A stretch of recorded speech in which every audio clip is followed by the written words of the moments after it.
அண்மை செய்தி. கோவை, நீலகிரி மாவட்டங்களில் இன்றும் நாளையும் கனமுதல் அதி கனமழைக்கு வாய்ப்புள்ளதாக வானிலை ஆய்வு மையம் தெரிவித்திருக்கிறது. திருநெல்வேலி மாவட்டத்தின் மலைப்பகுதிகள், தேனி, கன்னியாகுமரி மற்றும் தென்காசி மாவட்டங்களில் நாளை கனமுதல் மிக கனமழை பெய்யும் என்றும், திருப்பூர் மற்றும் திண்டுக்கல் மாவட்டங்களில் ஓரிரு இடங்களில் நாளை கனமழைக்கு வாய்ப்புள்ளதாக வானிலை ஆய்வு மையம் தெரிவித்திருக்கிறது. நாளை 4 மாவட்டங்களுக்கு ஆரஞ்ச் அலர்ட் விடுக்கப்பட்டிருக்கிறது. அதன்படி கோவை, நீலகிரி மாவட்டங்களில் அதி கனமழைக்கு வாய்ப்புள்ளதாக வானிலை ஆய்வு மையம் தெரிவித்திருக்கிறது. மேலும் திருநெல்வேலி மாவட்டத்தின் மலைப்பகுதிகள், தேனி, கன்னியாகுமரி மற்றும் தென்காசி மாவட்டங்களில் நாளை கனமுதல் மிக கனமழை பெய்யும் என்றும், திருப்பூர் மற்றும் திண்டுக்கல் மாவட்டங்களில் ஓரிரு இடங்களில் நாளை கனமழைக்கு வாய்ப்புள்ளதாக வானிலை ஆய்வு மையம் தெரிவித்திருக்கிறது. மத்திய மேற்கு வடக்கு வங்கக்கடல் பகுதிகளில் ஒரு காற்றழுத்த தாழ்வு பகுதி வரும் 27ஆம் தேதி வாக்கில் உருவாக வாய்ப்புள்ளதாகவும் வானிலை ஆய்வு மையம் தெரிவித்திருக்கிறது. அண்மை செய்தியை பார்த்துக் கொண்டிருக்கிறோம்.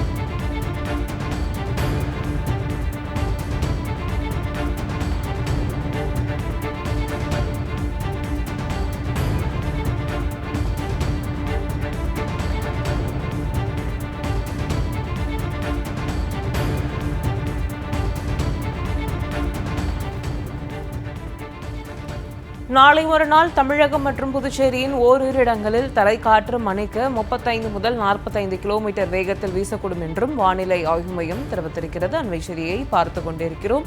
கோவை, நீலகிரி மாவட்டங்களில் அதி கனமழைக்கு வாய்ப்புள்ளதாக வானிலை ஆய்வு மையம் தெரிவித்திருக்கிறது. நாளை 4 மாவட்டங்களுக்கு ஆரஞ்ச் அலர்ட் எச்சரிக்கையும் விடுக்கப்பட்டிருக்கிறது. அண்மை செய்தியை பார்த்துக் கொண்டிருக்கிறோம்.